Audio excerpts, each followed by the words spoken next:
গত রবিবার ছিল ব্রাইডাল শ্যুট। ডেমনস্ট্রেশন পারপাস হিসেবে ইনভাইটেড ছিলাম। এই হচ্ছে দিশাদি। বাস্তবে আমি পেঁচির মতো দেখতে হলেও দিশাদির হাতের কারুকার্যে আমার মেকওভারটা প্রমিনেন্ট হয়েছিল। দিদি শুধু মেকওভারে পারদর্শী নয়, স্যালন ট্রিটমেন্টটাও দারুণ জানে। শুধু স্যালন বলবো না, বলতে হবে অ্যাডভান্স স্যালন ট্রিটমেন্ট। এখানে সমস্ত স্টুডেন্টদের বোঝাচ্ছে bridal shoot step by step, hair থেকে শুরু করে শাড়ি পরানোটাও। দিশাদির কাছে যখন প্রথমবার স্যালন ট্রিটমেন্ট নিয়েছিলাম, বাকি পার্লার বা স্যালন ট্রিটমেন্ট থেকে একেবারেই অন্যরকম। তোমরা দেখে থাকবে, মুখের ক্লিন আপ করাতে গেলে ম্যাসাজটা ঠিক মতো পোষায় না।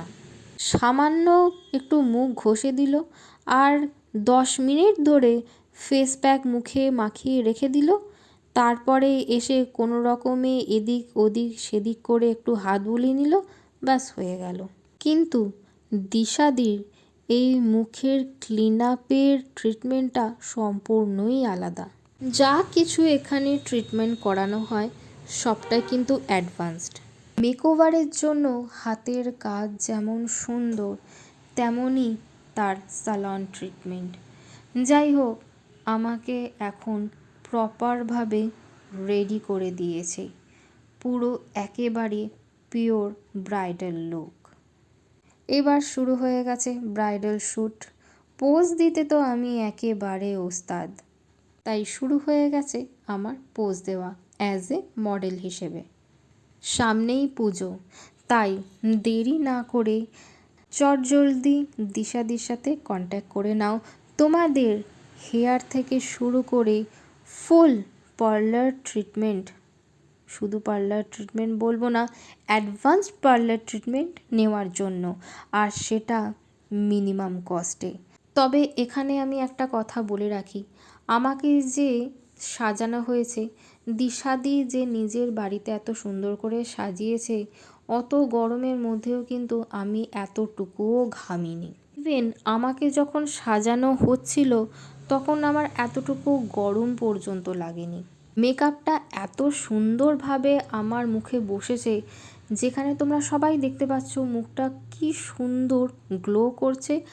বলা বাহুল্য, এত হাই মেকআপ নেওয়ার পরও মুখে র্যাশ বা ব্রণ বেরোয়নি।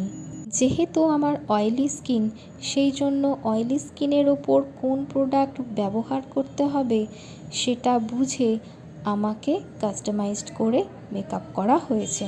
এ তো গেল মেকওভারের কথা। এবার বলবো ফেস ট্রিটমেন্টের কথা। ড্রাই স্কিন, অয়েলি স্কিন বা সেনসিটিভ স্কিন, যেরকমই স্কিন হোক না কেন, সেই স্কিনের ওপর ভিত্তি করে কাস্টমাইজড করে প্রোডাক্টগুলো ব্যবহার করা হয়। এমন কোনো পার্লার নেই যেখানে আমি ফেসিয়াল বা হেয়ার ট্রিটমেন্ট করাইনি। সেই ট্রিটমেন্ট করাতে গিয়ে আমি যেটা বুঝেছিলাম সেটা হচ্ছে খরচা অনেক বেশি, আর ট্রিটমেন্টটা সেই লেভেলেরও নয়। কিন্তু গত 6 মাস ধরে আমি দিশাদির কাছে এই হেয়ার বা ফেসিয়াল বা ধরো যে ডিটানটা করাই, আমি ভীষণভাবে স্যাটিসফাই। আমি যেহেতু ডেলি অফিস যাতায়াত করি, গায়েতে একটা ট্যান পড়ে, সেই কারণে সেই ট্যানটাকে দূর করার জন্য দিশাদি যেরকম ডিট্যান ট্রিটমেন্টটা দেয়, এটার উপরে হয়তো আর কোনো কথাই হয় না। আমি একটা সময় যেখানে ফেসিয়াল করাতাম, ফেসিয়াল করার পর দেখতাম যে আমার মুখে আস্তে আস্তে র্যাশ ভর্তি হয়ে যাচ্ছে।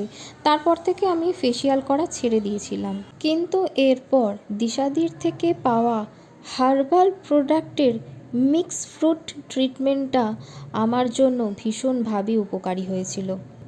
ব্রাইডালের ব্লগটা আমি এই কারণেই বানালাম, কারণ আমি এই দিদির থেকে যে ট্রিটমেন্টগুলো পাই সেইগুলো সত্যি অনবদ্য।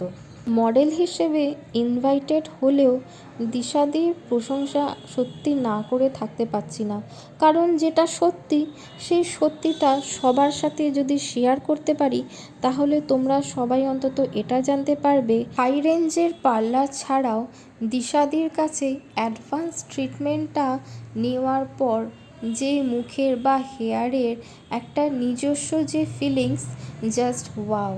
আসছে মহালয়ার দিন তোমাদের সামনে উপস্থাপন হবে দিশাদির হাতের তৈরি অন্যরকম চিত্র।